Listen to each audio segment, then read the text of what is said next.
بسم الله الرحمن الرحيم. ألف لام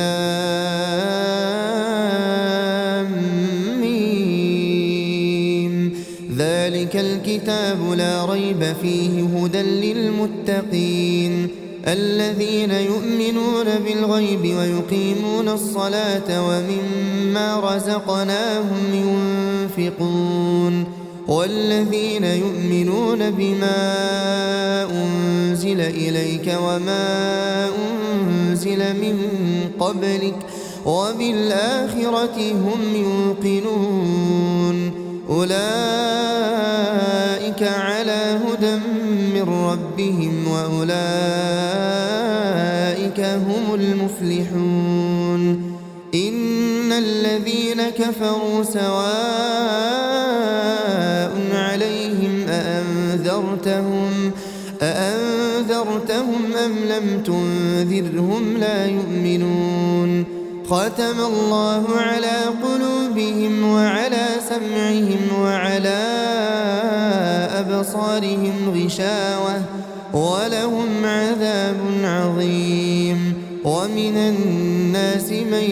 يقول آمنا بالله وباليوم الآخر وما هم بمؤمنين يخادعون الله والذين آمنوا وما يخدعون إلا أنفسهم وما يشعرون في قلوبهم مرض فزادهم الله مرضا ولهم عذاب أليم بما كانوا يكذبون وإذا قيل لهم لا تفسدوا في الأرض قالوا إنما نحن مصلحون ألا إنهم هم المفسدون ولكن لا يشعرون وإذا قيل لهم آمنوا كما آمن الناس قالوا أنؤمن كما آمن السفهاء ألا إنهم هم السفهاء ولكن لا يعلمون وإذا لقوا الذين آمنوا قالوا آمنا وإذا خلوا إلى شياطينهم قالوا إنا معكم إنما نحن مستهزئون الله يستهزئ بهم ويمدهم في طغيانهم يعمهون أولئك الذين اشتروا الضلالة بالهدى فما ربحت تجارتهم وما كانوا مهتدين مثلهم كمثل الذي استوقد نارا فلما أضاءت ما حوله ذهب الله بنورهم وتركهم في ظلمات لا يبصرون صم بكم عمي فهم لا يرجعون أو كصيب من السماء فيه ظلمات ورعد وبرق يجعلون أصابعهم في آذانهم من الصواعق حذر الموت والله محيط بالكافرين يكاد البرق يخطف أبصارهم كلما أضاء لهم مشوا فيه وإذا أظلم عليهم قاموا ولو شاء الله لذهب بسمعهم وأبصارهم إن الله على كل شيء قدير يا أيها الناس اعبدوا ربكم الذي خلقكم والذين من قبلكم لعلكم تتقون الذي جعل لكم الأرض فراشا والسماء بناء وأنزل من السماء ماء فأخرج به من الثمرات رزقا لكم فلا تجعلوا لله أندادا وأنتم تعلمون وإن كنتم في ريب مما نزلنا على عبدنا فأتوا بسورة من مثله وادعوا شهداءكم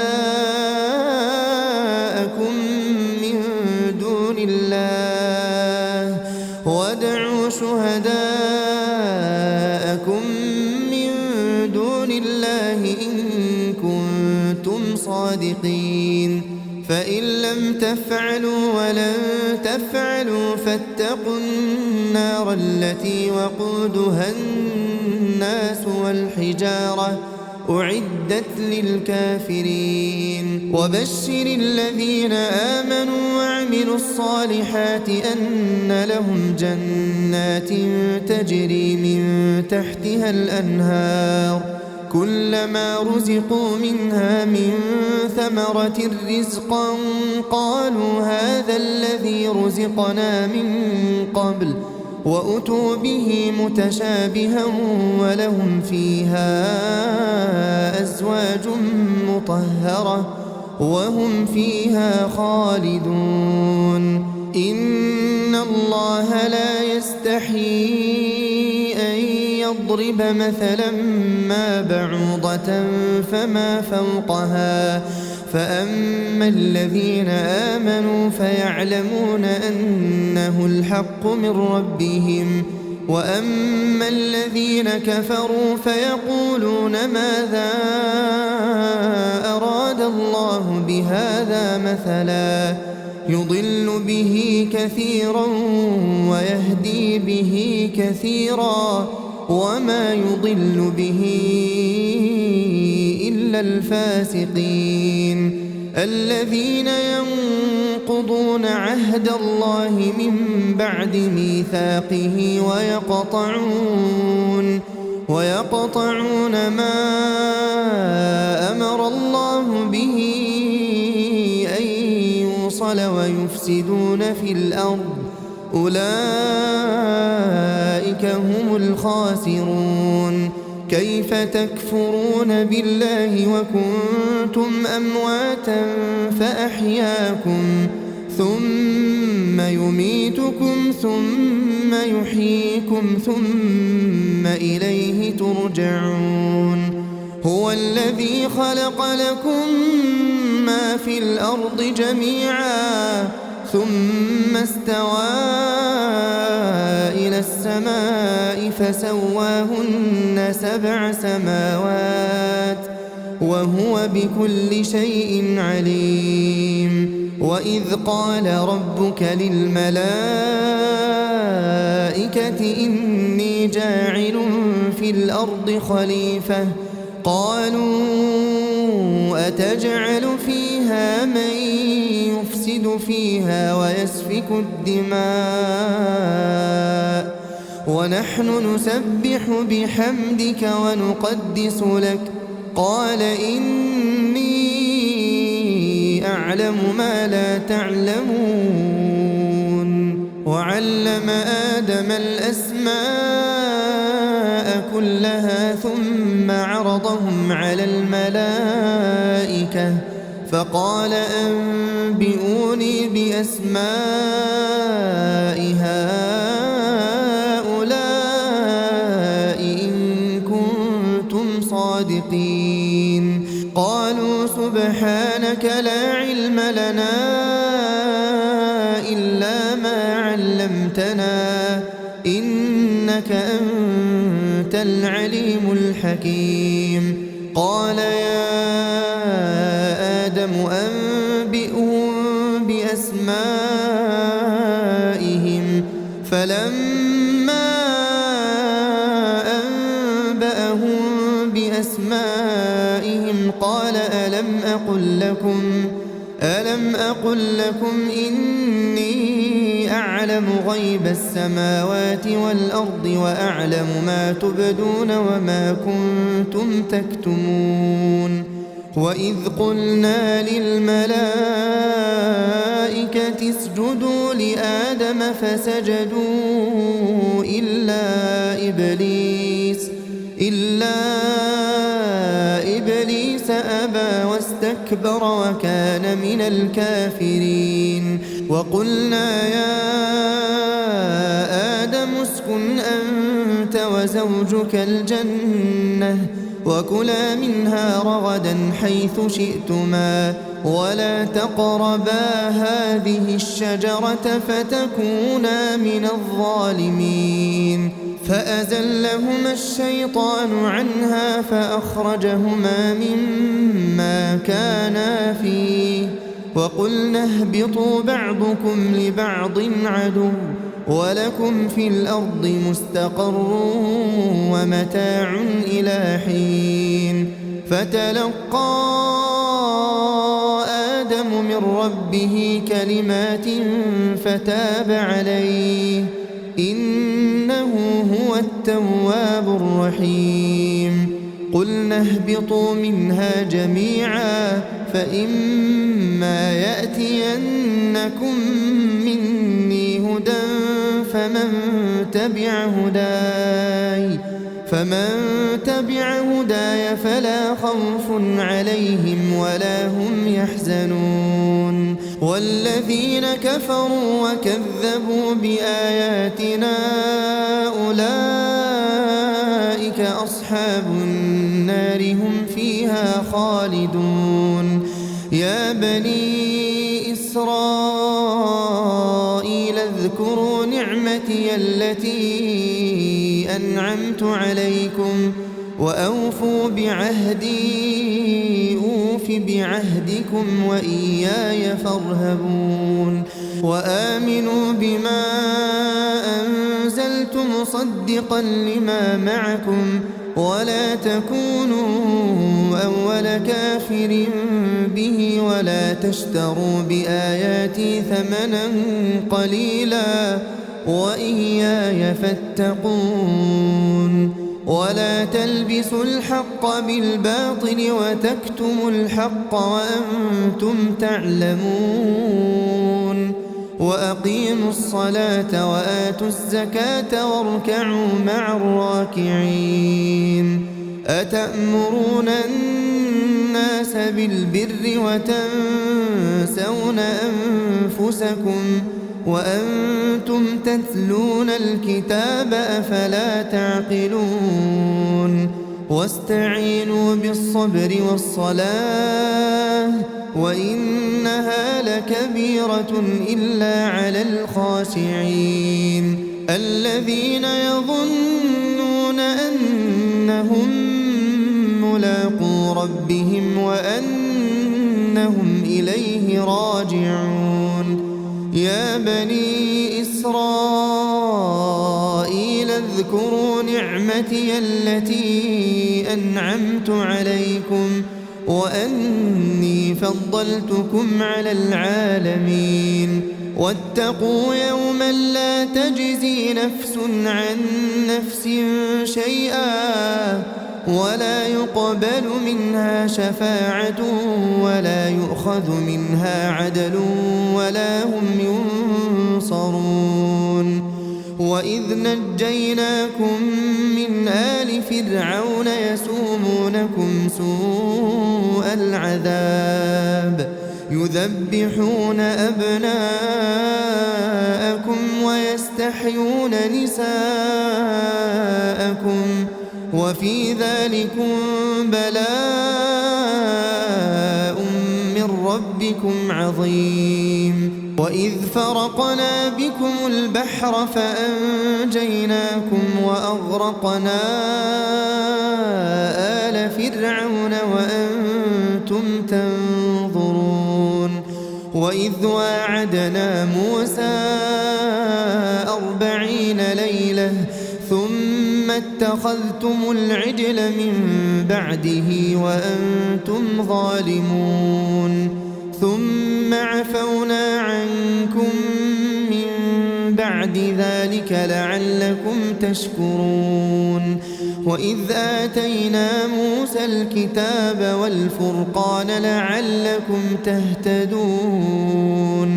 وإذ قال موسى لقومه يا قوم إنكم ظلمتم أنفسكم باتخاذكم العجل فتوبوا إلى بارئكم فاقتلوا أنفسكم ذلكم خير لكم عند بارئكم فتاب عليكم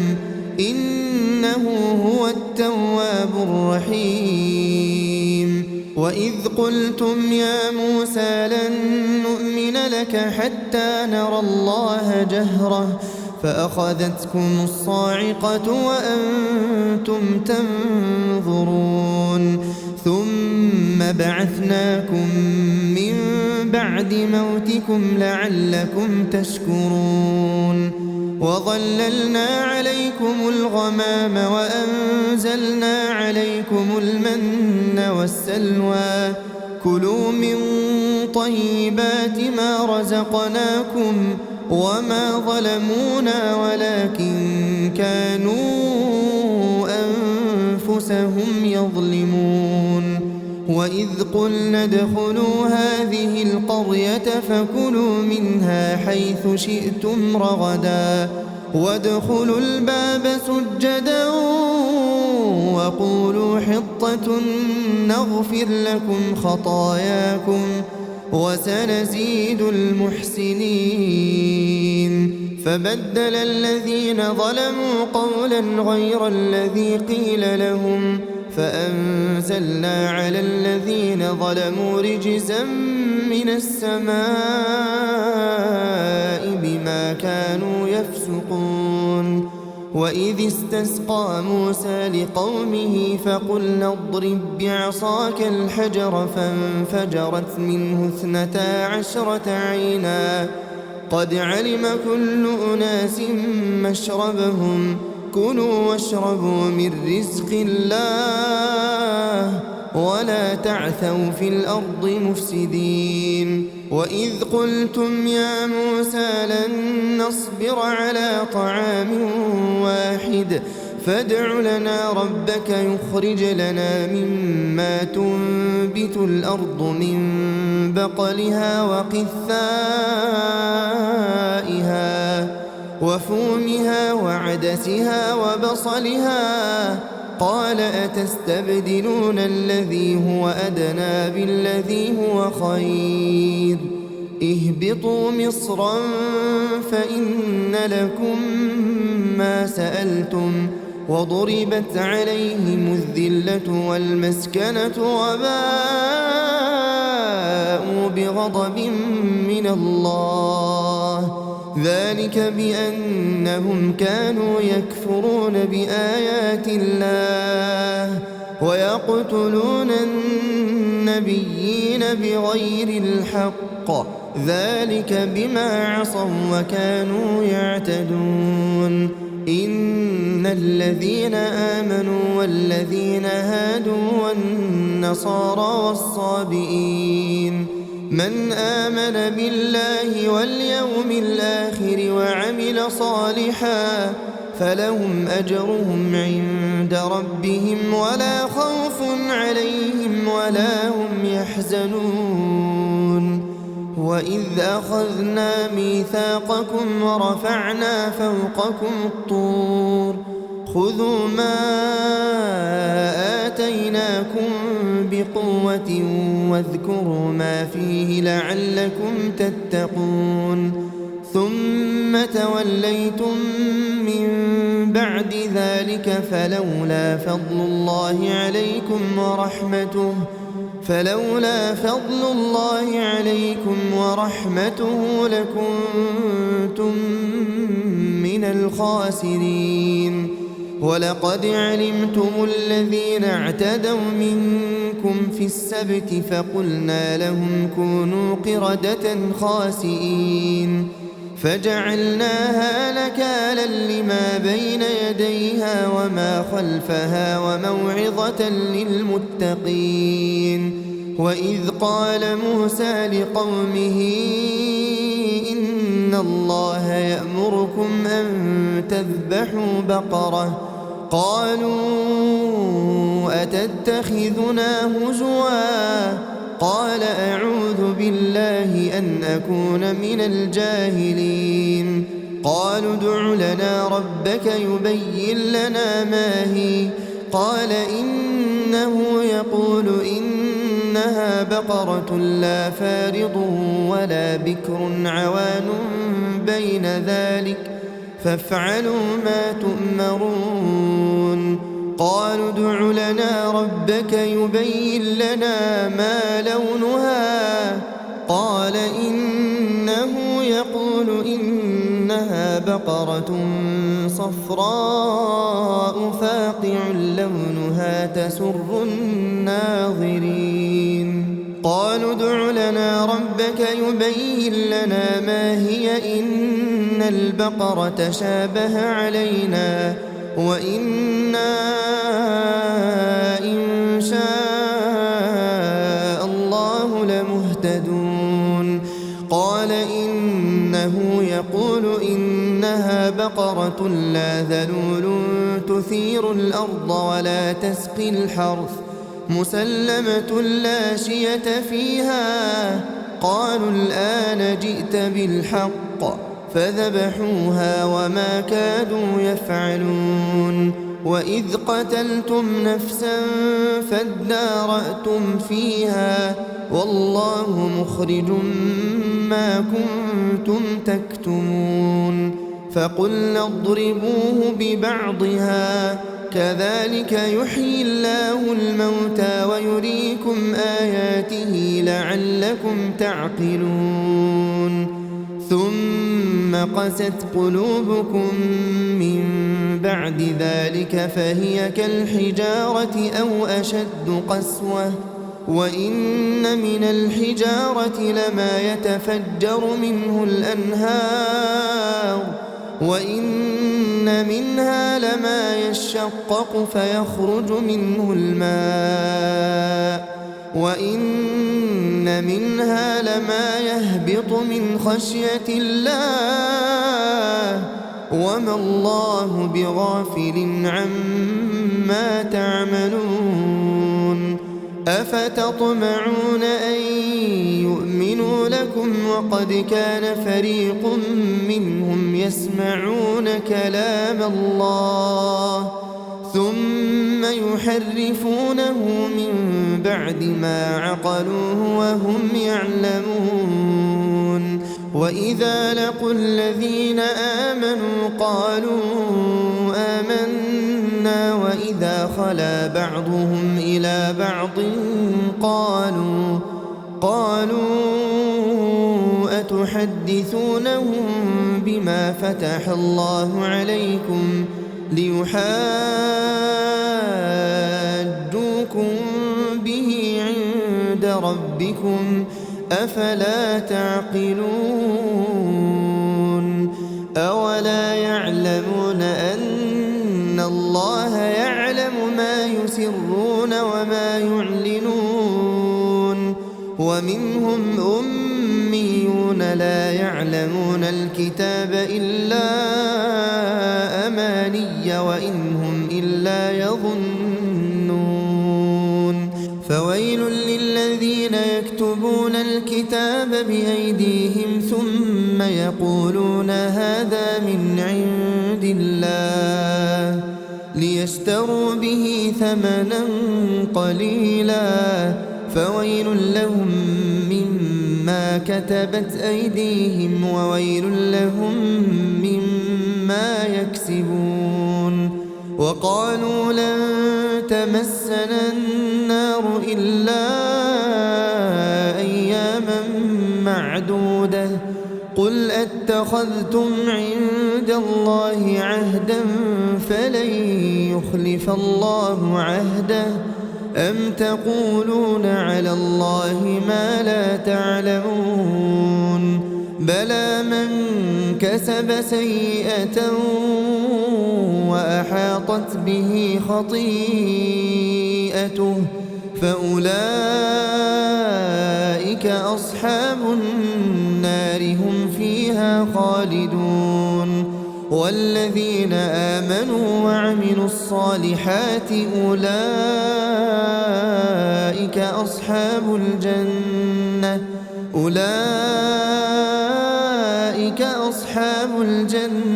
هم فيها خالدون وإذ أخذنا ميثاق بني إسرائيل لا تعبدون إلا الله وبالوالدين إحسانا وذي القربى واليتامى والمساكين وقولوا للناس حسنا وأقيموا الصلاة وآتوا الزكاة ثم توليتم إلا قليلا منكم وأنتم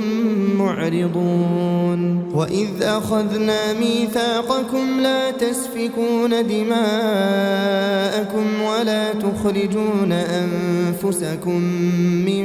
دياركم ثم أقررتم وأنتم تشهدون ثم أنتم هؤلاء تقتلون أنفسكم وتخرجون فريقا منكم من ديارهم تظاهرون عليهم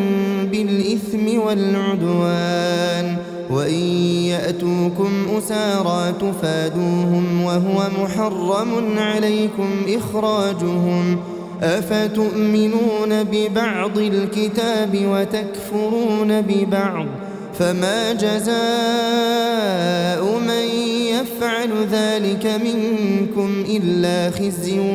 في الحياة الدنيا ويوم القيامة يردون إلى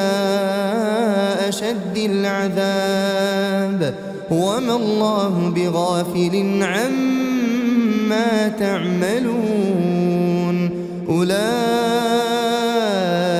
الذين اشتروا الحياة الدنيا بالآخرة فلا يخفف عنهم العذاب ولا هم ينصرون ولقد آتينا موسى الكتاب وقفينا من بعده بالرسل وآتينا عيسى ابن مريم البينات وأيدناه بروح القدس أفكلما جاءكم رسول بما لا تهوى أنفسكم استكبرتم ففريقا كذبتم وفريقا تقتلون وقالوا قلوبنا غلف بل لعنهم الله بكفرهم فقليلا ما يؤمنون ولما جاءهم كتاب من عند الله مصدق لما معهم وكانوا من قبل يستفتحون على الذين كفروا فلما جاءهم ما عرفوا كفروا به فلعنة الله على الكافرين بئس ما اشتروا به أنفسهم أن يكفروا بما أنزل الله بغيا أن ينزل الله من فضله على من يشاء من عباده فباءوا بغضب على غضب وللكافرين عذاب مهين وإذا قيل لهم آمنوا بما أنزل الله قالوا نؤمن بما أنزل علينا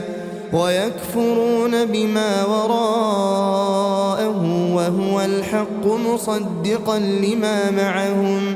قل فلم تقتلون أنبياء الله من قبل إن كنتم مؤمنين. ولقد جاءكم موسى بالبينات ثم اتخذتم العجل من بعده وأنتم ظالمون. وإذ أخذنا ميثاقكم ورفعنا فوقكم الطور خذوا ما آتيناكم بقوة واسمعوا قالوا سمعنا وعصينا وأشربوا في قلوبهم العجل بكفرهم قل بئس ما يأمركم به إيمانكم إن كنتم مؤمنين. قل إن كانت لكم الدار الآخرة عند الله خالصة من دون الناس فتمنوا الموت إن كنتم صادقين ولن يتمنوه أبدا بما قدمت أيديهم والله عليم بالظالمين. ولتجدنهم أحرص الناس على حياة ومن الذين أشركوا يود أحدهم لو يعمر 1000 سنة وما هو بمزحزحه من العذاب أن يعمر والله بصير بما يعملون. قل من كان عدوا لجبريل فإنه نزله على قلبك بإذن الله مصدقا لما بين يديه وهدى وبشرى للمؤمنين. من كان عدوا لله وملائكته ورسله وجبريل وميكال فإن الله عدو للكافرين. ولقد أنزلنا إليك آيات بينات وما يكفر بها إلا الفاسقون. أوكلما عاهدوا عهدا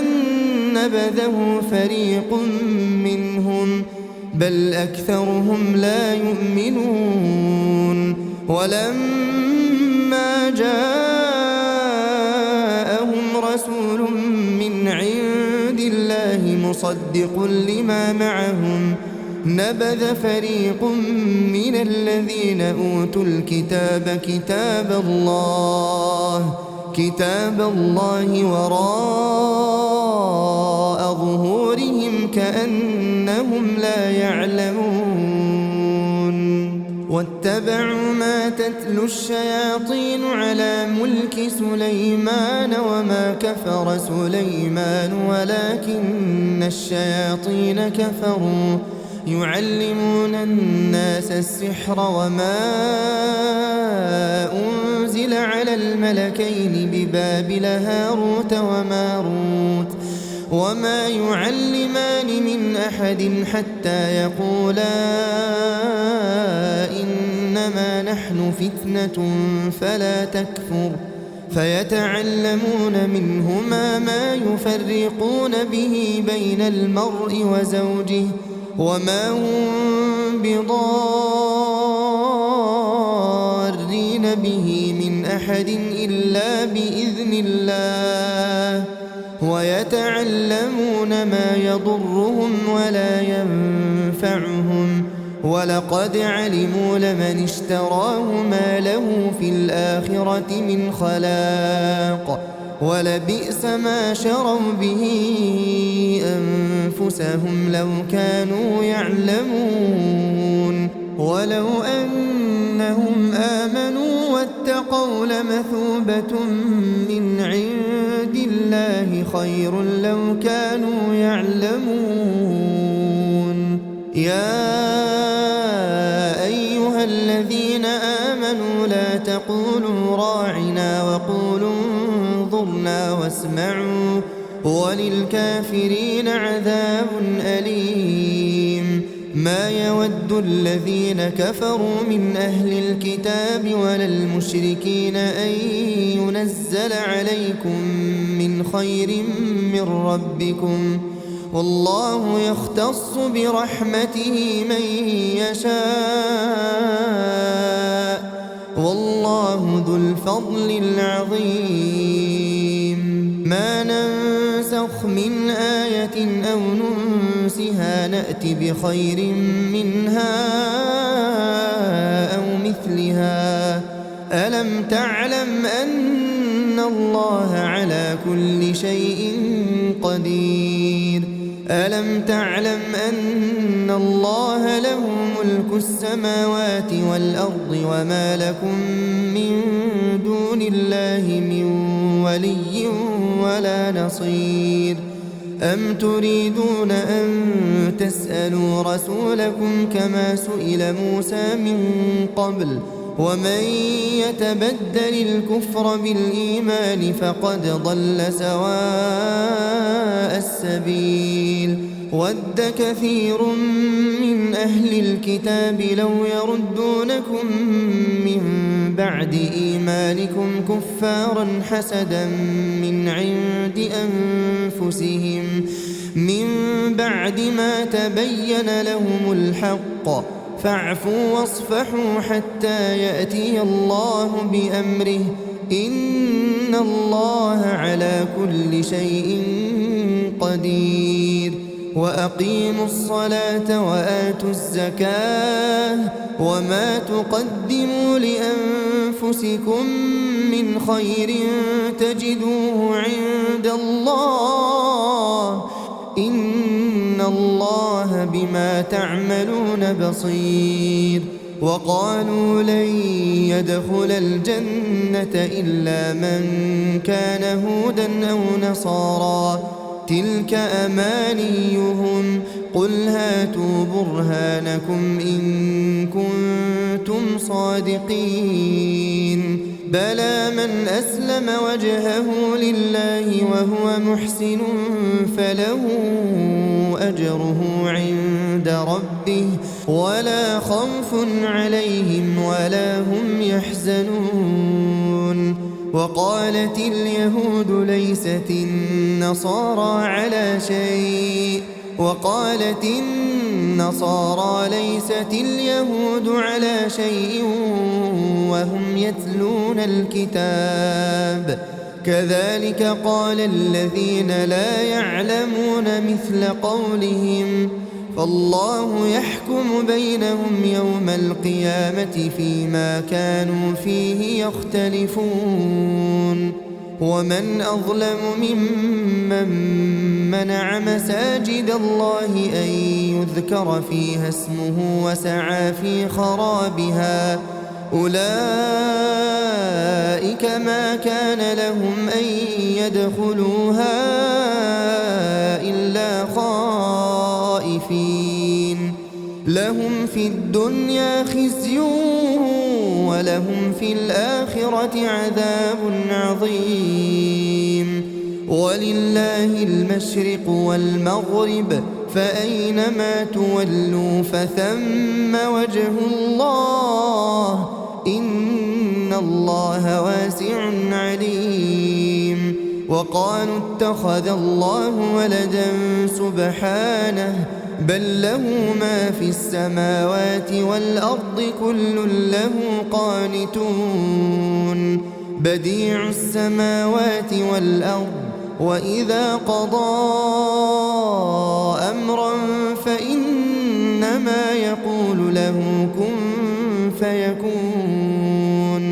وقال الذين لا يعلمون لولا يكلمنا الله أو تأتينا آية، كذلك قال الذين من قبلهم مثل قولهم تشابهت قلوبهم، قد بينا الآيات لقوم يوقنون. إنا أرسلناك بالحق بشيرا ونذيرا، ولا تسأل عن أصحاب الجحيم. ولن ترضى عنك اليهود ولا النصارى حتى تتبع ملتهم قل إن هدى الله هو الهدى ولئن اتبعت أهواءهم بعد الذي جاءك من العلم ما لك من الله من ولي ولا نصير الذين آتيناهم الكتاب يتلونه حق تلاوته أولئك يؤمنون به ومن يكفر به فأولئك هم الخاسرون يا بني إسرائيل اذكروا نعمتي التي أنعمت عليكم وأني فضلتكم على العالمين واتقوا يوما لا تجزي نفس عن نفس شيئا ولا يقبل منها عدل ولا تنفعها شفاعة ولا هم ينصرون وإذ ابتلى إبراهيم ربه بكلمات فأتمهن قال إني جاعلك للناس إماما قال ومن ذريتي قال لا ينال عهد الظالمين وإذ جعلنا البيت مثابة للناس وأمنا واتخذوا من مقام إبراهيم مصلى وعهدنا إلى إبراهيم وإسماعيل أن طهرا بيتي للطائفين والعاكفين والركع السجود وإذ قال إبراهيم رب اجعل هذا بلدا آمنا وارزق أهله من الثمرات من آمن منهم بالله واليوم الآخر قال ومن كفر فأمتعه قليلا ثم أضطره إلى عذاب النار وبئس المصير وإذ يرفع إبراهيم القواعد من البيت وإسماعيل ربنا تقبل منا إنك أنت السميع العليم ربنا وجعلنا مسلمين لك ومن ذريتنا أمة مسلمة لك وأرنا مناسكنا وتب علينا إنك أنت التواب الرحيم ربنا وابعث فيهم رسولا منهم يتلو عليهم آياتك ويعلمهم الكتاب والحكمة ويزكيهم إنك أنت العزيز الحكيم ومن يرغب عن ملة إبراهيم إلا من سفه نفسه ولقد اصطفيناه في الدنيا وإنه في الآخرة لمن الصالحين إذ قال له ربه أسلم قال أسلمت لرب العالمين ووصى بها إبراهيم بنيه ويعقوب يا بني إن الله اصطفى لكم الدين فلا تموتن إلا وأنتم مسلمون أم كنتم شهداء إذ حضر يعقوب الموت إذ قال لبنيه ما تعبدون من بعدي قالوا نعبد إلهك وإله آبائك إبراهيم وإسماعيل وإسحاق إلها واحدا ونحن له مسلمون تلك أمة قد خلت لها ما كسبت ولكم ما كسبتم ولا تسألون عما كانوا يعملون وقالوا كونوا هودا أو نصارى تهتدوا قل بل ملة إبراهيم حنيفا وما كان من المشركين قولوا آمنا بالله وما أنزل إلينا وما أنزل إلى إبراهيم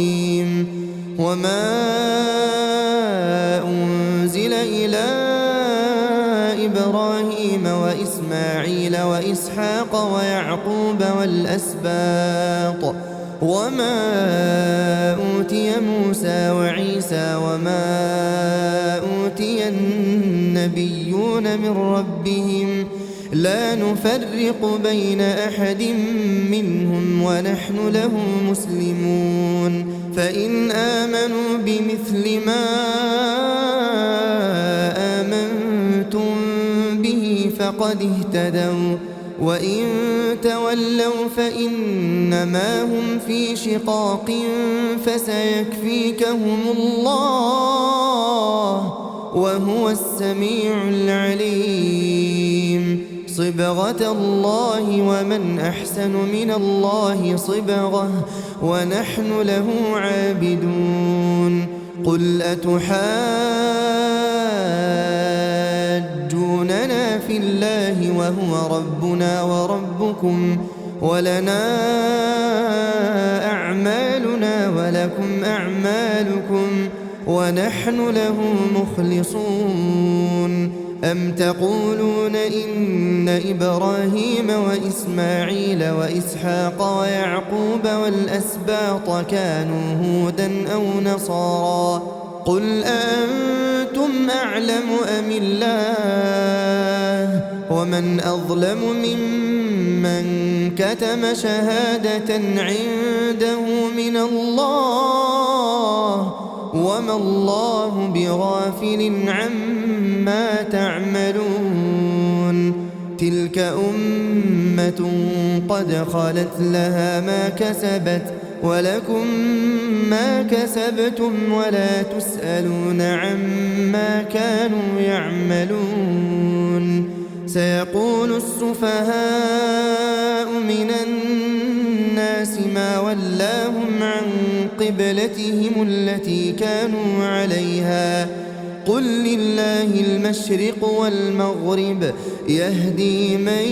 يشاء إلى صراط مستقيم وكذلك جعلناكم أمة وسطا لتكونوا شهداء على الناس ويكون الرسول عليكم شهيدا وما جعلنا القبلة التي كنت عليها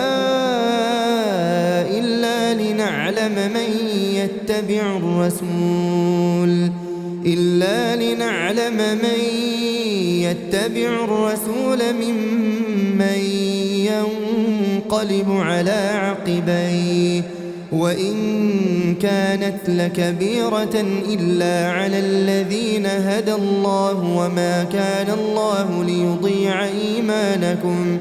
إن الله بالناس لرءوف رحيم قد نرى تقلب وجهك في السماء فلنولينك قبلة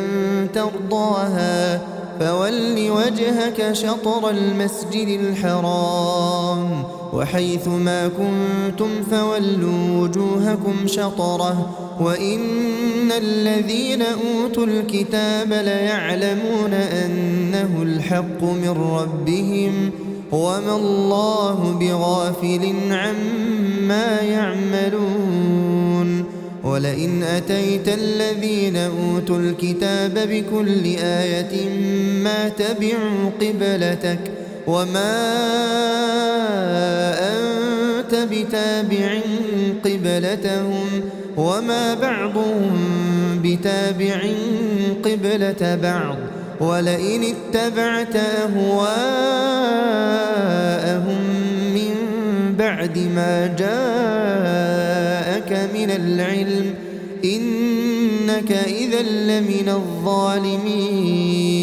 الذين آتيناهم الكتاب يعرفونه كما يعرفون أبناءهم وإن فريقا منهم ليكتمون الحق وهم يعلمون. الحق من ربك فلا تكونن من الممترين. ولكل وجهة هو موليها فاستبقوا الخيرات أينما تكونوا يأت بكم الله جميعا إن الله على كل شيء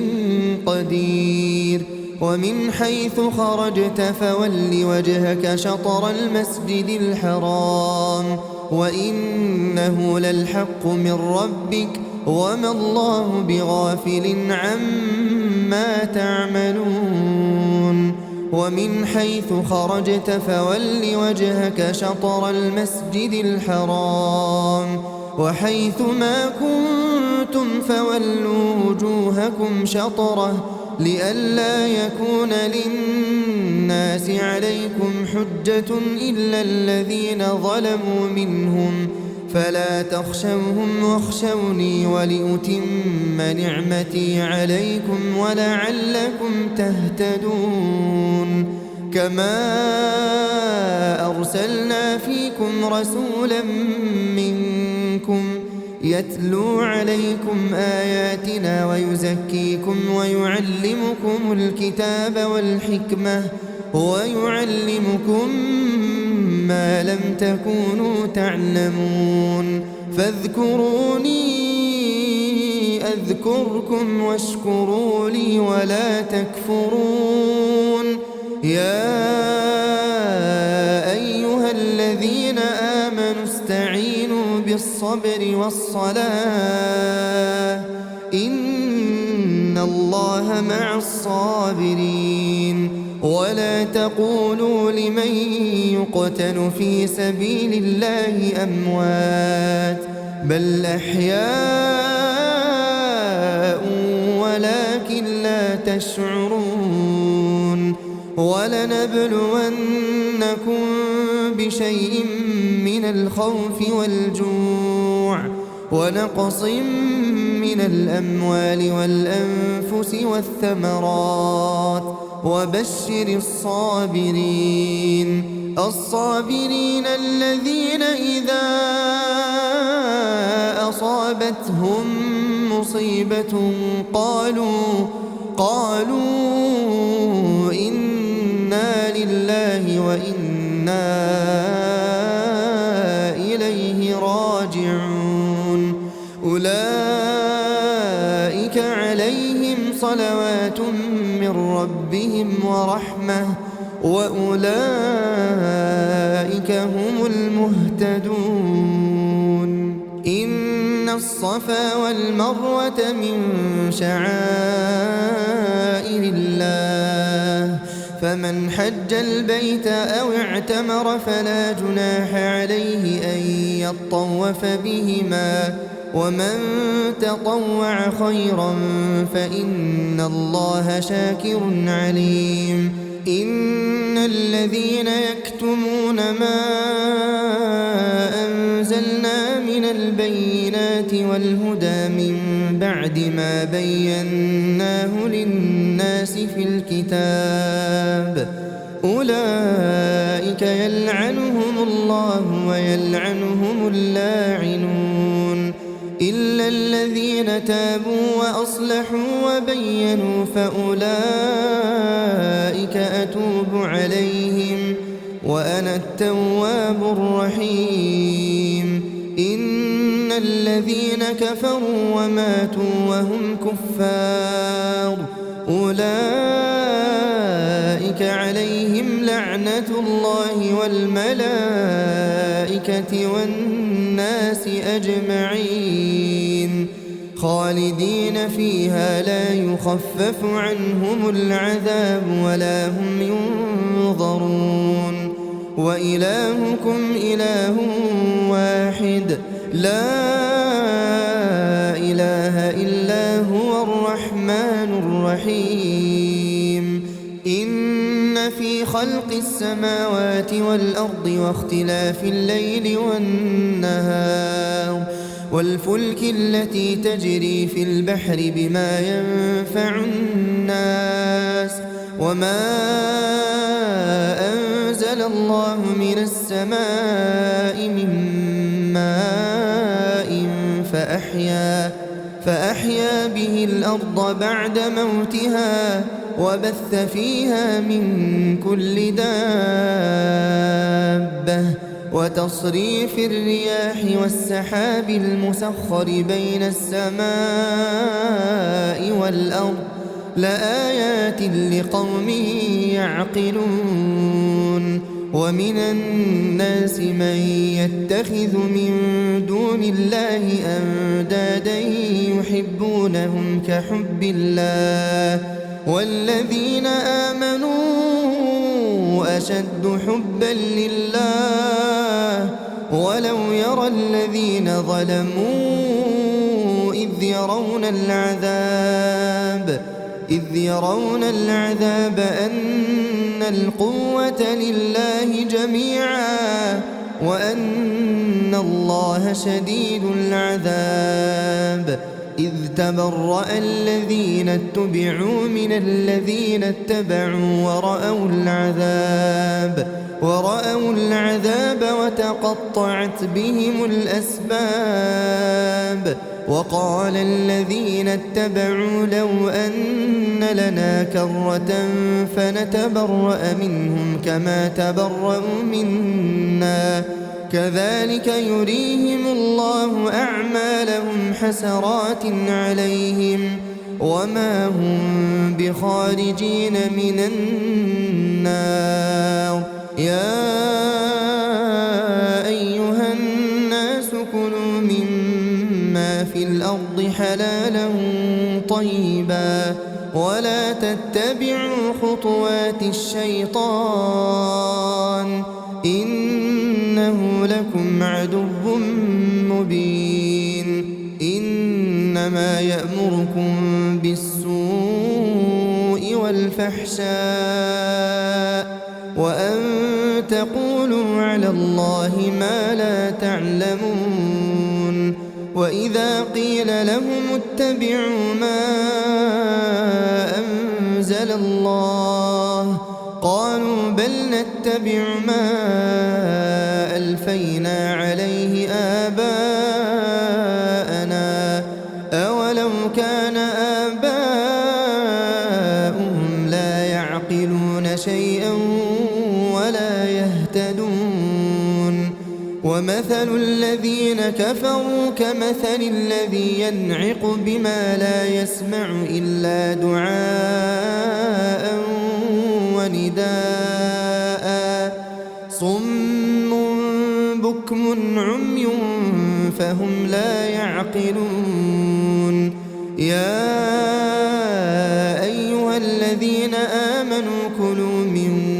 طيبات ما رزقناكم واشكروا لله إن كنتم إياه تعبدون إنما حرم عليكم الميتة والدم ولحم الخنزير وما أهل به لغير الله فمن اضطر غير باغ ولا عاد فلا إثم عليه إن الله غفور رحيم إن الذين يكتمون ما أنزل الله من الكتاب ويشترون به ثمنا قليلا أولئك ما يأكلون في بطونهم إلا النار ولا يكلمهم الله يوم القيامة ولا يزكيهم ولهم عذاب أليم أولئك الذين اشتروا الضلالة بالهدى والعذاب بالمغفرة فما أصبرهم على النار ذلك بأن الله نزل الكتاب بالحق وإن الذين اختلفوا في الكتاب لفي شقاق بعيد ليس البر أن تولوا وجوهكم قبل المشرق والمغرب ولكن البر من آمن بالله واليوم الآخر والملائكة والكتاب والنبيين وآتى المال على حبه ذوي القربى واليتامى والمساكين وابن السبيل والسائلين وفي الرقاب وأقام الصلاة وآتى الزكاة والموفون بعهدهم إذا عاهدوا والصابرين في البأساء والضراء وحين البأس أولئك الذين صدقوا وأولئك هم المتقون يا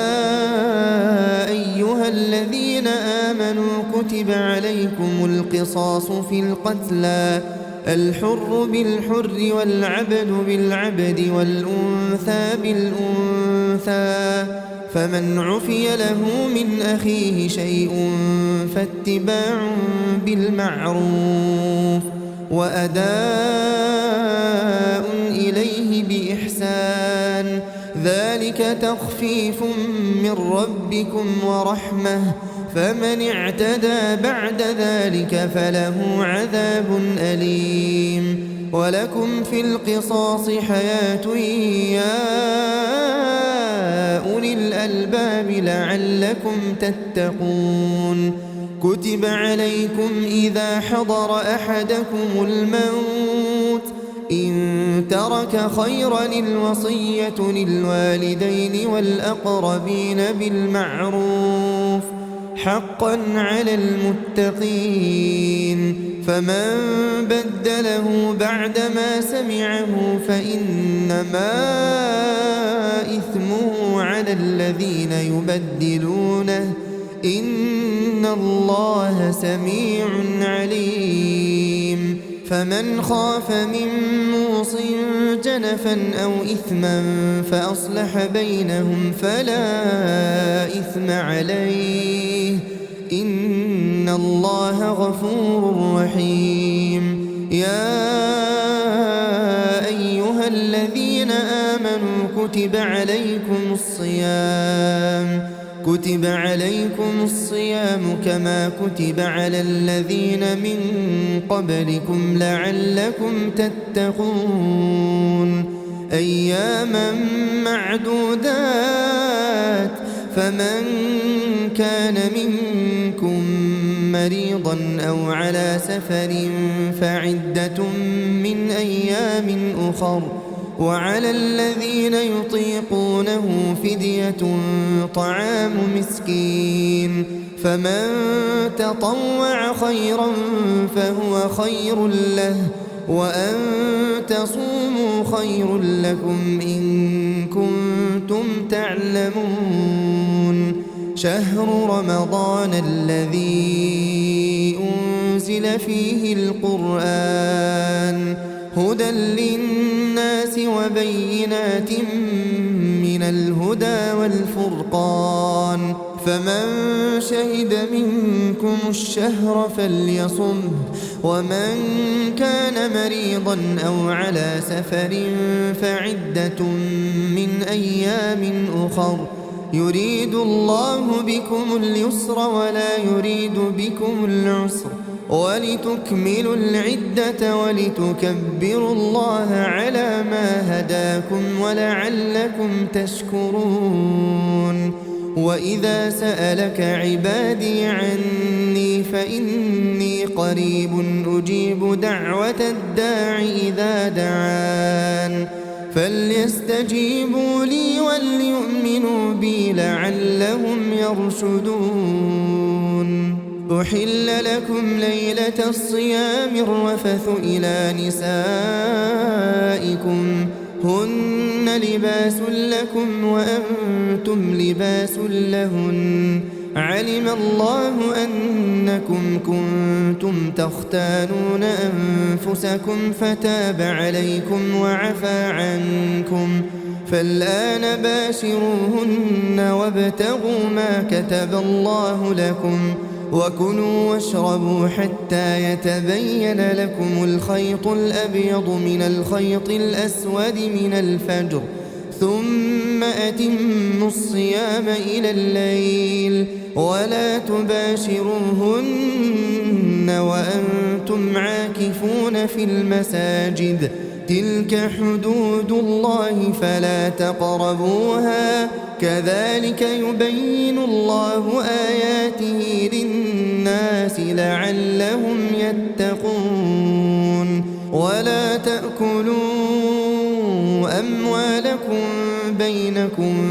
بالباطل وتدلوا بها إلى الحكام لتأكلوا فريقا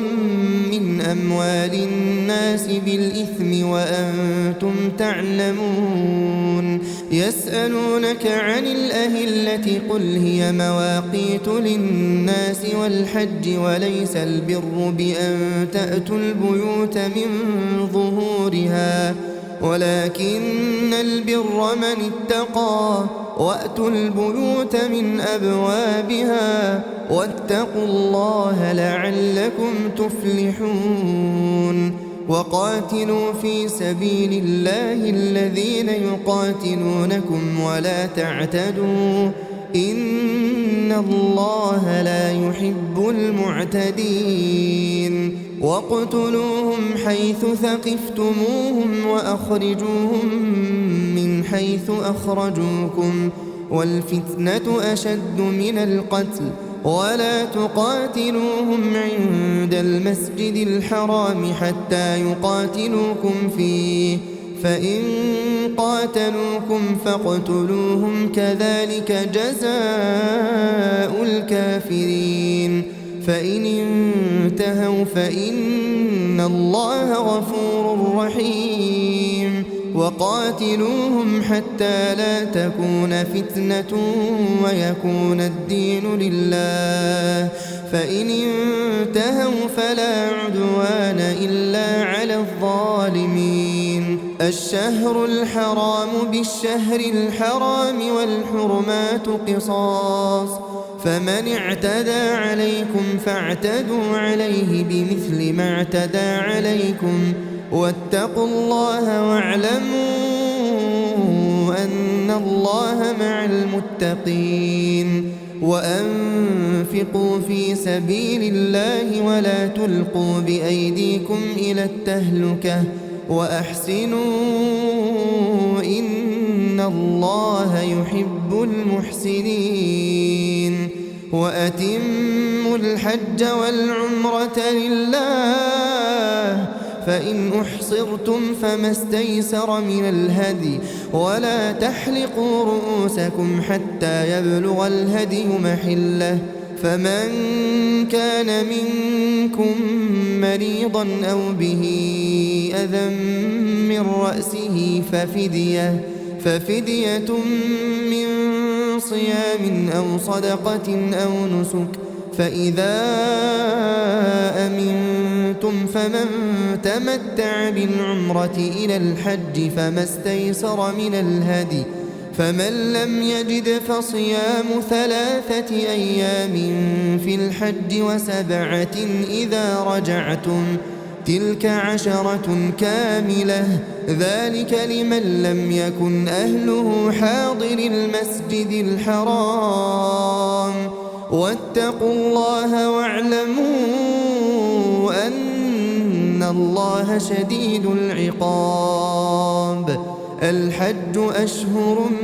معلومات فمن فرض فيهن الحج فلا رفث ولا فسوق ولا جدال في الحج وما تفعلوا من خير يعلمه الله وتزودوا فإن خير الزاد التقوى واتقون يا أولي الألباب ليس عليكم جناح أن تبتغوا فضلا من ربكم فإذا أفضتم من عرفات فاذكروا الله عند المشعر الحرام واذكروه كما هداكم وإن كنتم من قبله لمن الضالين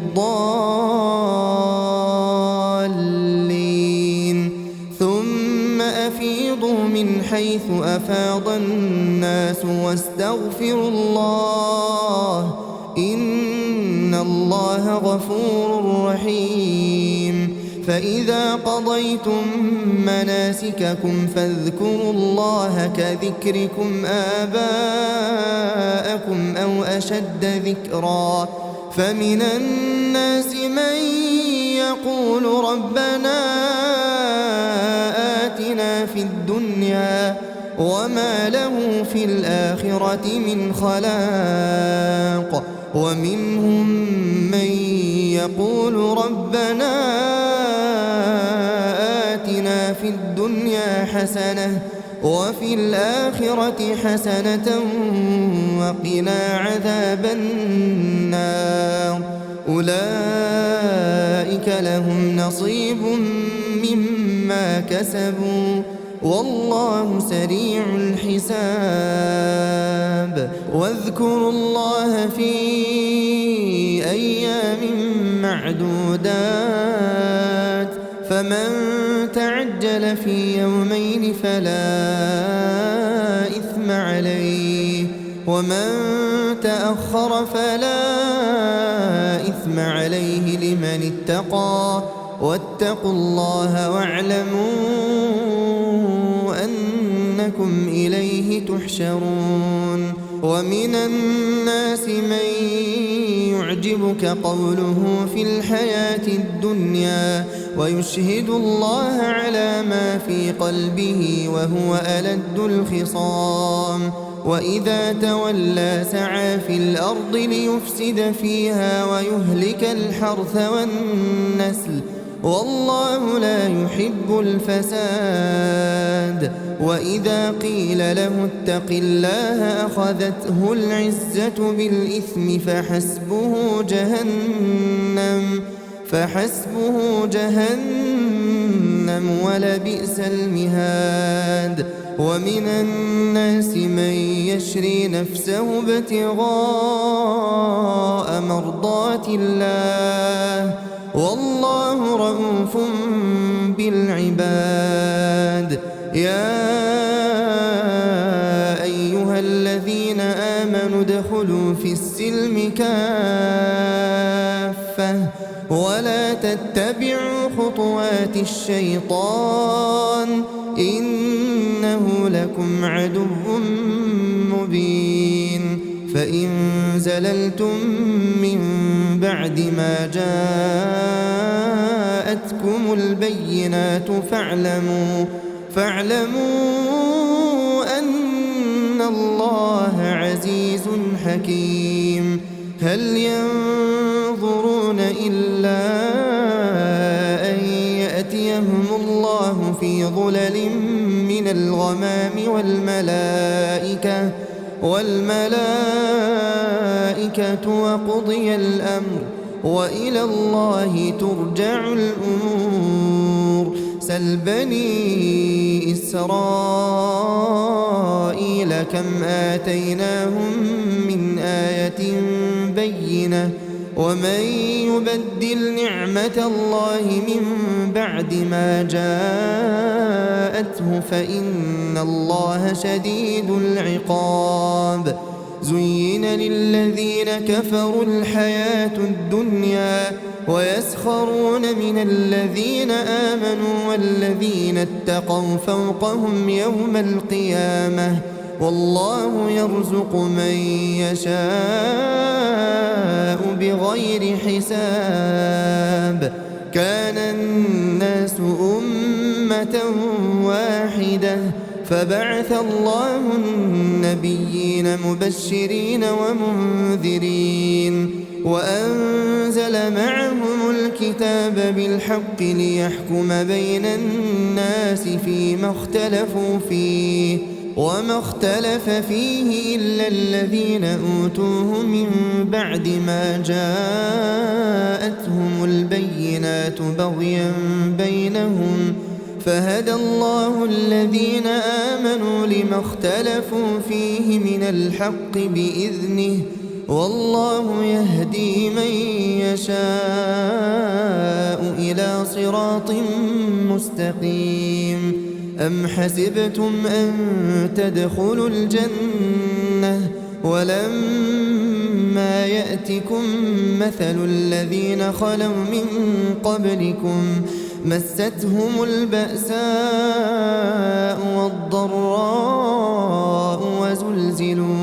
وزلزلوا حتى يقول الرسول والذين آمنوا معه متى نصر الله ألا إن نصر الله قريب يسألونك ماذا ينفقون قل ما أنفقتم من خير فللوالدين والأقربين واليتامى والمساكين وابن السبيل وما تفعلوا من خير فإن الله به عليم كتب عليكم القتال وهو كره لكم وعسى أن تكرهوا شيئا وهو خير لكم وعسى أن تحبوا شيئا وهو شر لكم والله يعلم وأنتم لا تعلمون يسألونك عن الشهر الحرام قتال فيه قل قتال فيه كبير وصد عن سبيل الله وكفر به والمسجد الحرام وإخراج أهله منه أكبر عند الله والفتنة أكبر من القتل ولا يزالون يقاتلونكم حتى يردوكم عن دينكم إن استطاعوا ومن يرتدد منكم عن دينه فيمت وهو كافر فأولئك حبطت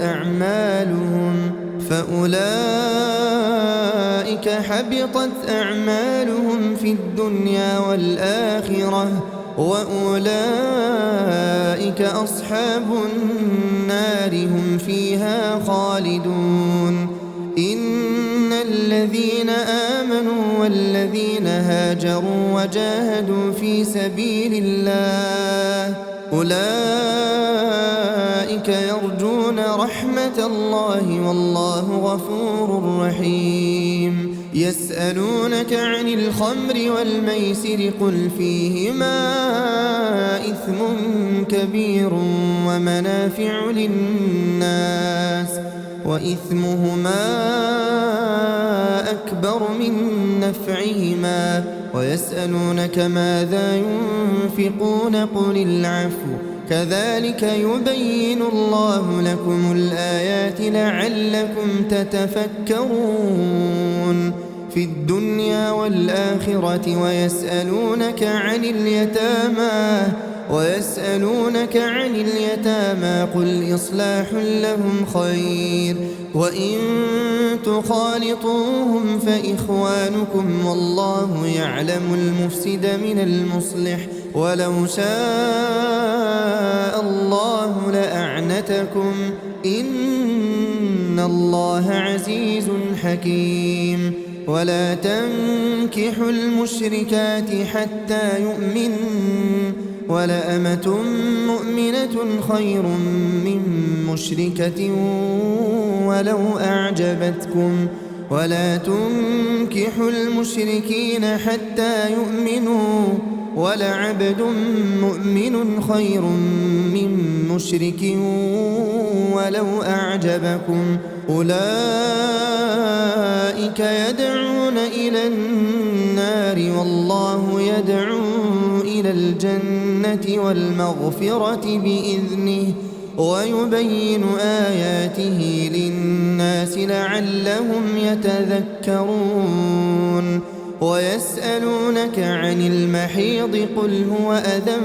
فاعتزلوا النساء في المحيض ولا تقربوهن حتى يطهرن فإذا تطهرن فأتوهن من حيث أمركم الله إن الله يحب التوابين ويحب المتطهرين نساؤكم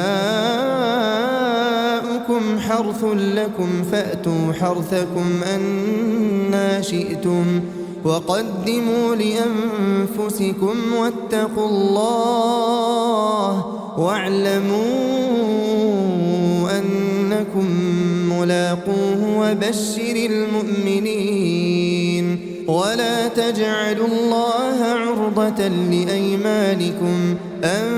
تبروا وتتقوا وتصلحوا بين الناس والله سميع عليم لا يؤاخذكم الله باللغو في أيمانكم ولكن يؤاخذكم بما كسبت قلوبكم والله غفور حليم للذين يؤلون من نسائهم تربص 4 أشهر فإن فاءوا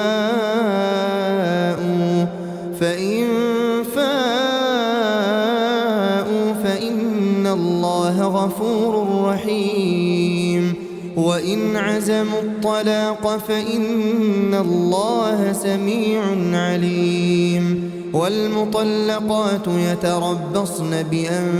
بأنفسهن 3 قروء ولا يحل لهن أن يكتمن ما خلق الله في أرحامهن إن كن يؤمن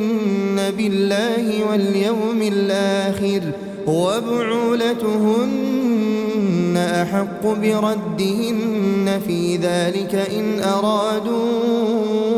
إصلاحا ولهن مثل الذي عليهن بالمعروف وللرجال عليهن درجة والله عزيز حكيم الطلاق 2 فإمساك بمعروف أو تسريح بإحسان ولا يحل لكم أن تأخذوا مما آتيتموهن شيئا إلا أن يخافا ألا يقيما حدود الله فإن خفتم ألا يقيما حدود الله فلا جناح عليهما فيما افتدت به تلك حدود الله فلا تعتدوها ومن يتعد حدود الله فأولئك هم الظالمون فإن طلقها فلا تحل له من بعد حتى تنكح زوجا غيره فإن طلقها فلا جناح عليهما أن يتراجعا إن ظنا أن يقيما حدود وتلك حدود الله يبينها لقوم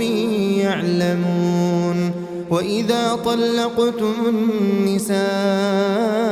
فبلغن أجلهن فأمسكوهن بمعروف أو سرحوهن بمعروف ولا تمسكوهن ضرارا لتعتدوا ومن يفعل ذلك فقد ظلم نفسه ولا تتخذوا آيات الله هزوا واذكروا نعمة الله عليكم وما أنزل عليكم من الكتاب والحكمة يعظكم به واتقوا الله واعلموا أن الله بكل شيء عليم وإذا طلقتم النساء فبلغن أجلهن فلا تعضلوهن أن ينكحن أزواجهن إذا تراضوا بينهم بالمعروف ذلك يوعظ به من كان منكم يؤمن بالله واليوم الآخر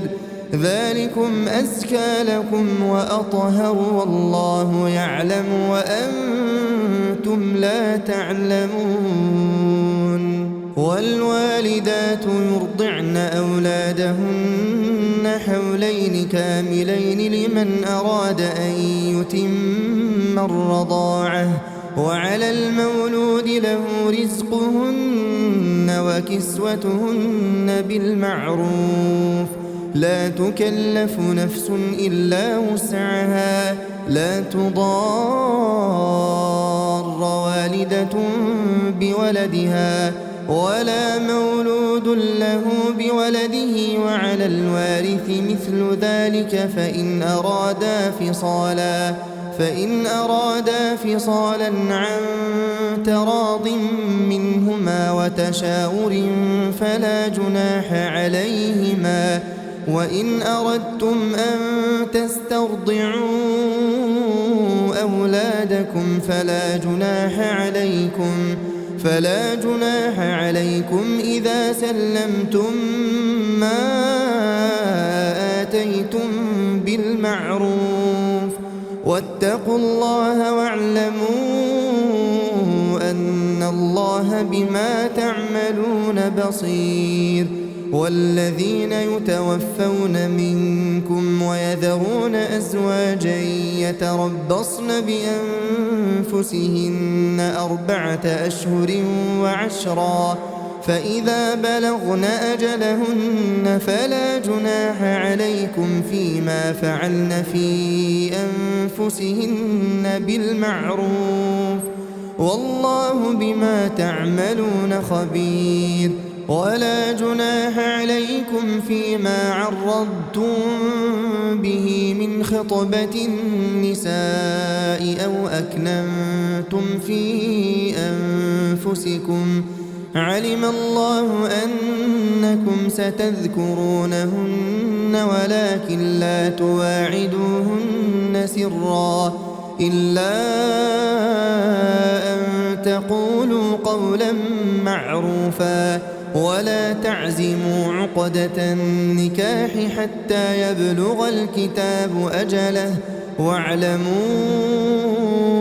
أن الله يعلم ما في أنفسكم فاحذروه واعلموا أن الله غفور حليم لا جناح عليكم إن طلقتم النساء ما لم تمسوهن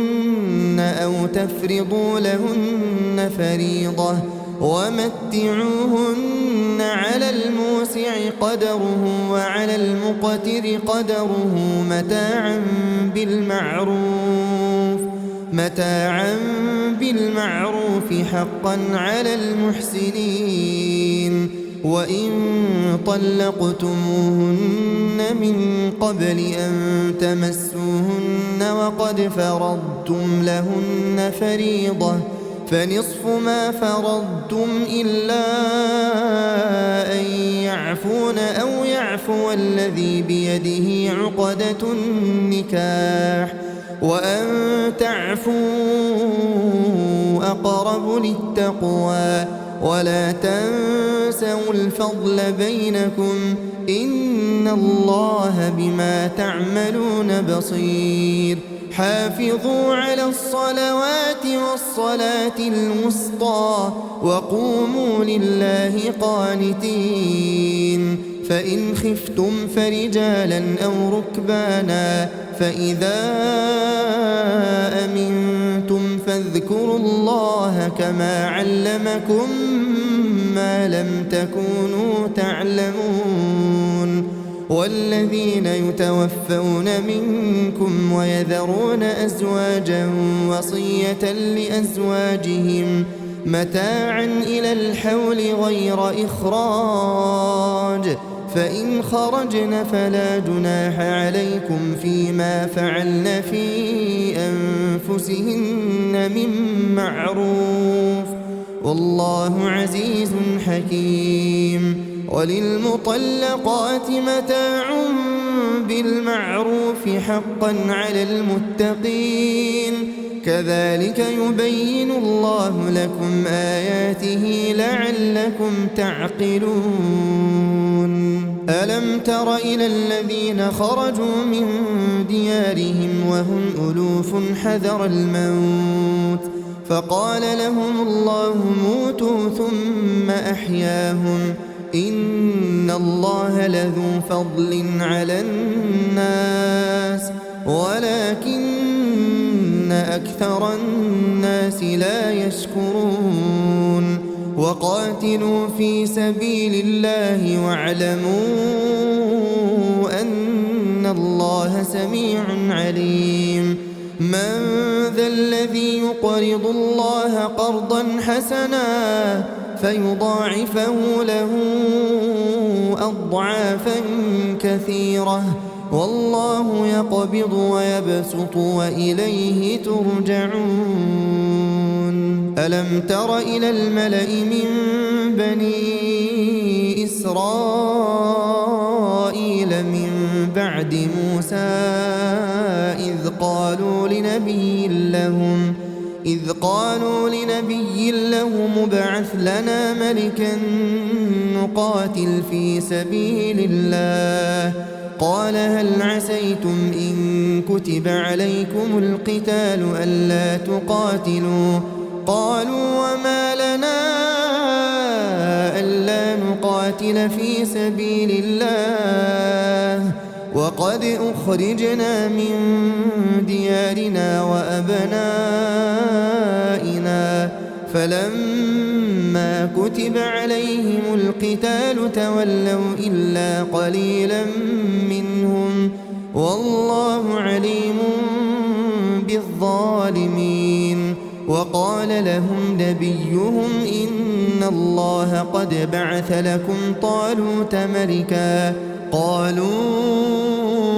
أنى يكون له الملك علينا ونحن أحق بالملك منه ولم يؤت سعة من المال قال إن الله اصطفاه عليكم وزاده بسطة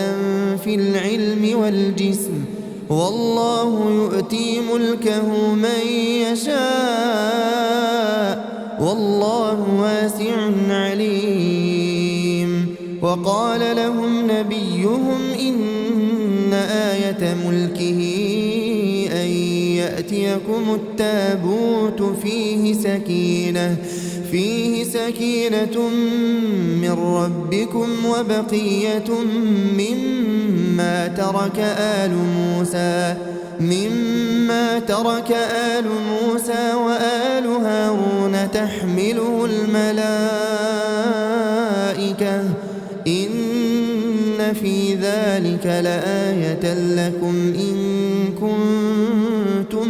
مؤمنين فلما فصل طالوت بالجنود قال إن الله مبتليكم بنهر فمن شرب منه فليس مني ومن لم يطعمه فإنه مني إلا من اغترف غرفة بيده فشربوا منه إلا قليلا منهم فلما جاوزه هو والذين آمنوا معه قالوا لا طاقة لنا اليوم بجالوت وجنوده قال الذين يظنون أنهم ملاقو الله كم من فئة قليلة غلبت فئة كثيرة بإذن الله والله مع الصابرين. ولما برزوا لجالوت وجنوده قالوا ربنا أفرغ علينا صبرا وثبت أقدامنا وانصرنا على القوم الكافرين فهزموهم بإذن الله وقتل داود جالوت وآتاه الله الملك والحكمة وعلمه مما يشاء ولولا دفع الله الناس بعضهم ببعض لفسدت الأرض ولكن الله ذو فضل على العالمين. تلك آيات الله نتلوها عليك بالحق وإنك لمن المرسلين. تلك الرسل فضلنا بعضهم على بعض منهم من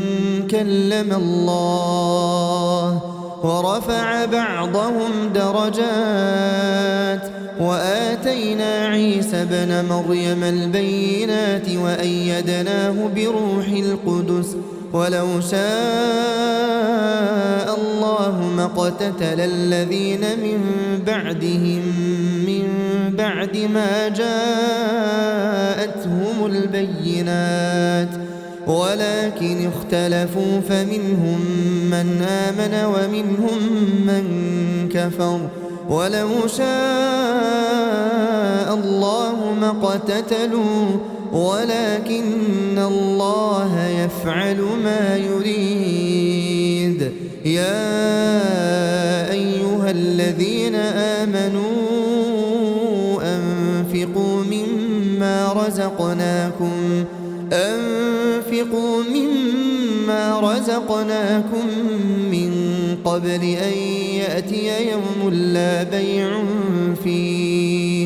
لا بيع فيه ولا خلة ولا شفاعة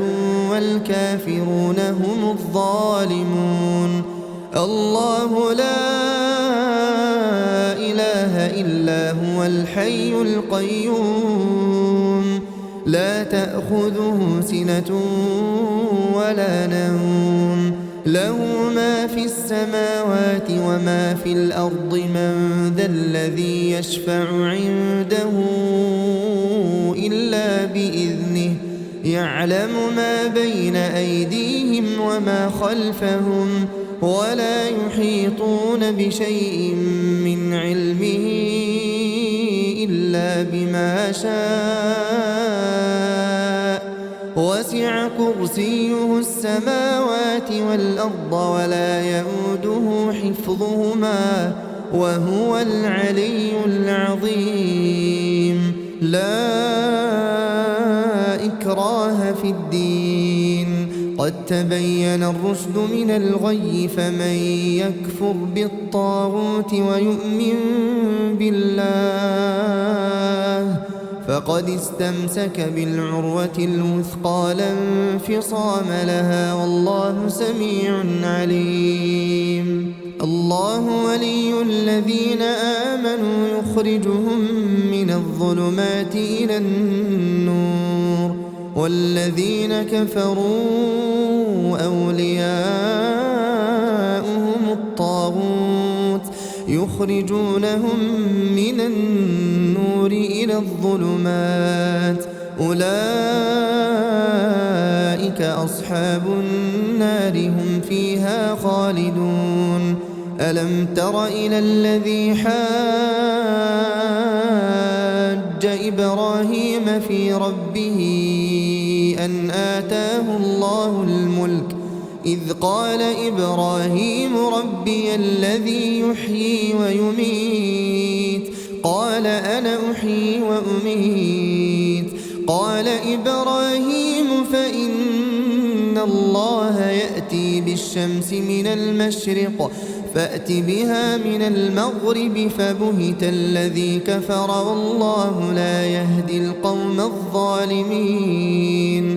أو كالذي مر على قرية وهي خاوية على عروشها قال أنى يحيي هذه الله بعد موتها فأماته الله 100 عام ثم بعثه قال كم لبثت قال لبثت يوما أو بعض يوم قال بل لبثت 100 عام فانظر إلى طعامك وشرابك لم يتسنه وانظر إلى حمارك ولنجعلك آية للناس وانظر إلى العظام كيف ننشزها ثم نكسوها لحما فلما تبين له قال أعلم أن الله على كل شيء قدير وإذ قال إبراهيم رب أرني كيف تحيي الموتى قال أولم تؤمن قال بلى ولكن ليطمئن قلبي قال فخذ 4 من الطير فصرهن إليك ثم اجعل على كل جبل منهن جزءا ثم ادعهن يأتينك سعيا واعلم أن الله عزيز حكيم مثل الذين ينفقون أموالهم في سبيل الله كمثل حبة أنبتت 7 سنابل في كل سنبلة 100 حبة والله يضاعف لمن يشاء والله واسع عليم الذين ينفقون أموالهم في سبيل الله ثم لا يتبعون ما أنفقوا منا ولا أذى لهم أجرهم عند ربهم ولا خوف عليهم ولا هم يحزنون قول معروف ومغفرة خير من صدقة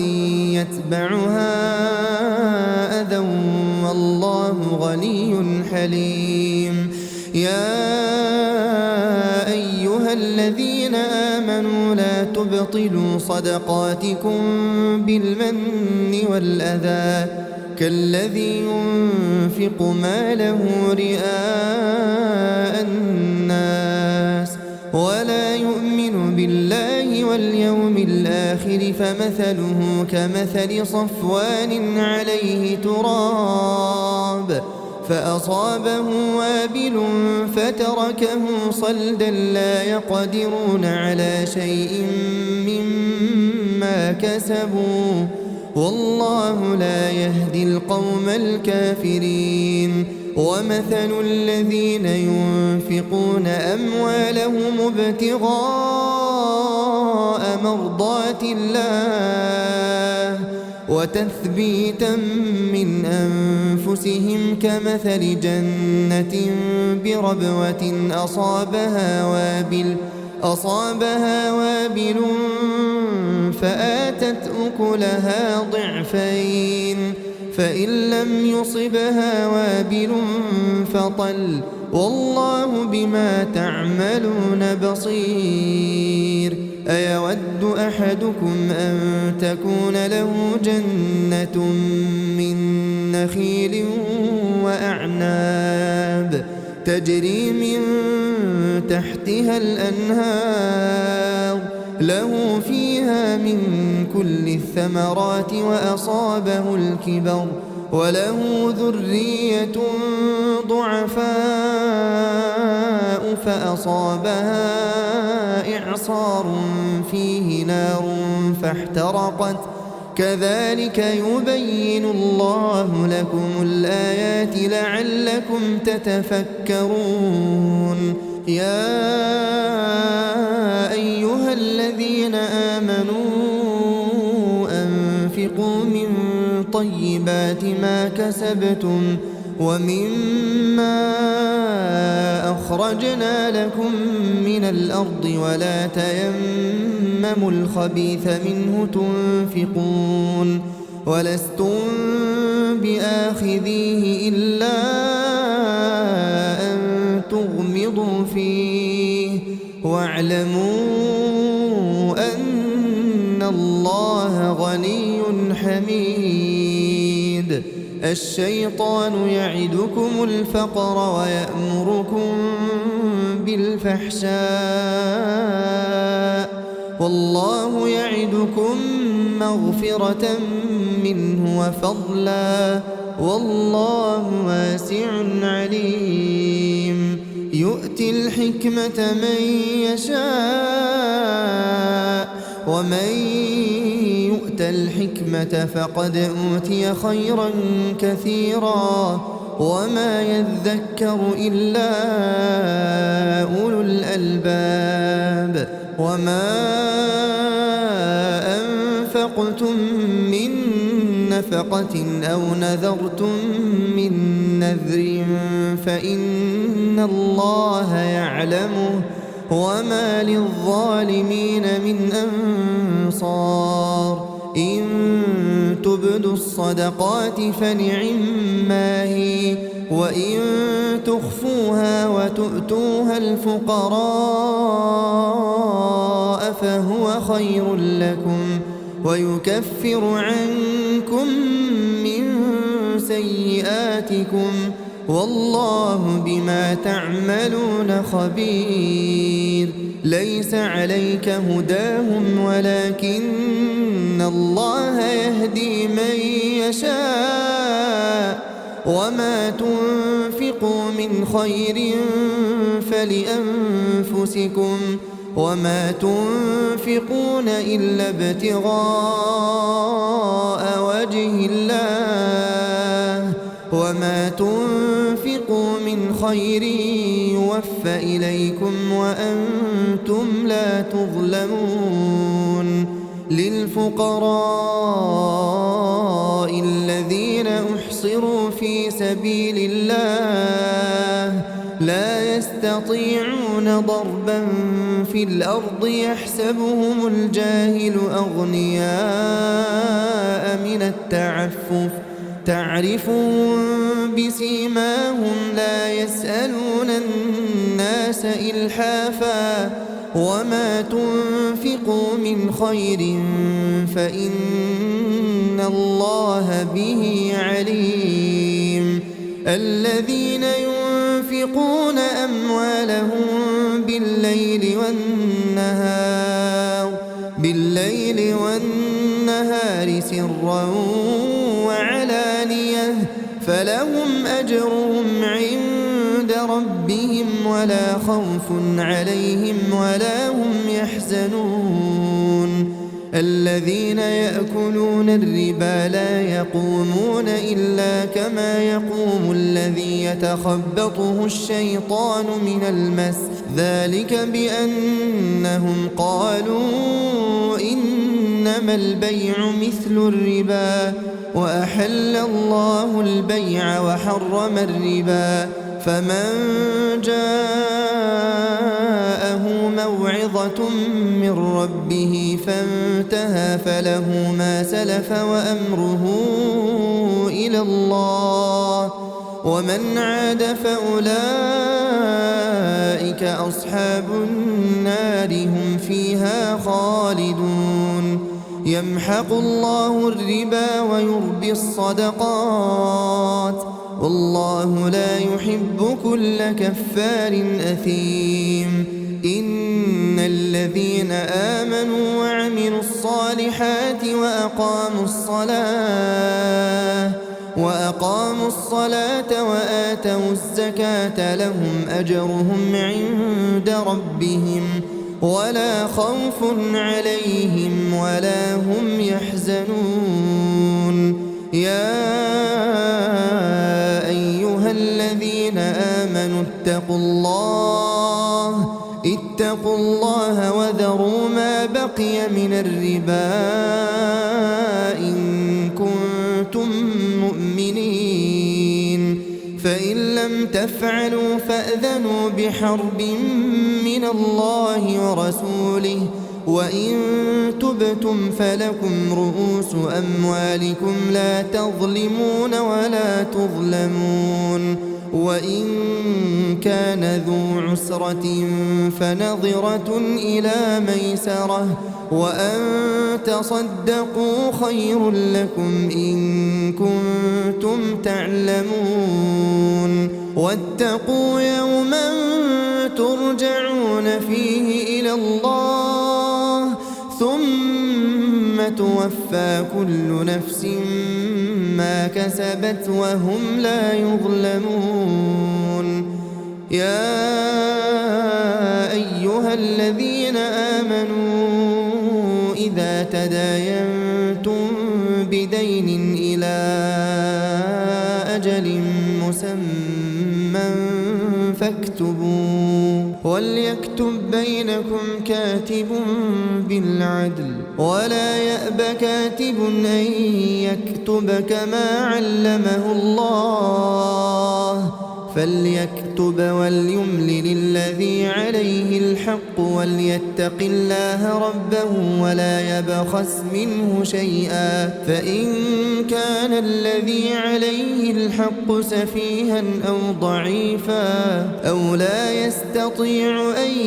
يمل هو فليملل وليه بالعدل واستشهدوا شهيدين من رجالكم فإن لم يكونا رجلين فرجل وامرأتان ممن ترضون من الشهداء أن تضل إحداهما فتذكر إحداهما الأخرى ولا يأبى الشهداء إذا ما دعوا ولا تسأموا أن تكتبوه صغيرا أو كبيرا إلى أجله ذلكم أقسط عند الله وأقوم للشهادة وأدنى ألا ترتابوا إلا أن تكون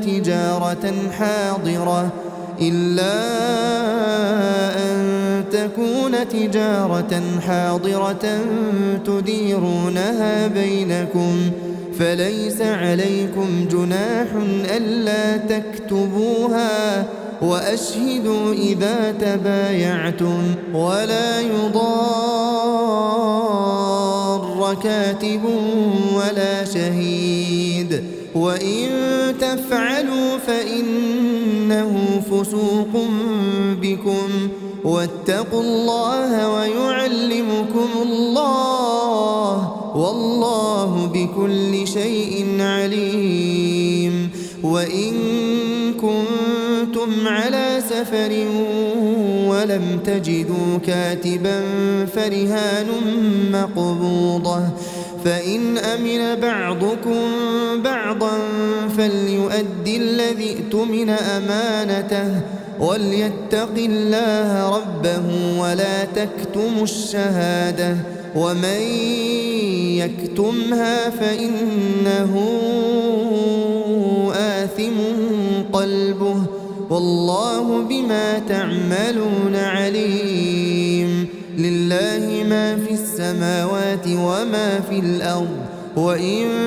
تبدوا ما في أنفسكم أو تخفوه يحاسبكم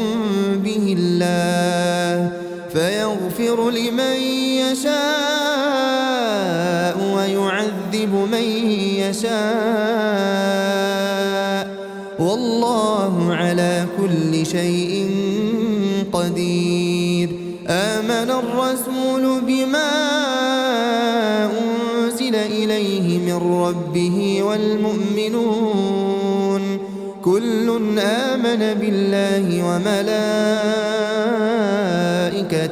وكتبه ورسله لا نفرق بين أحد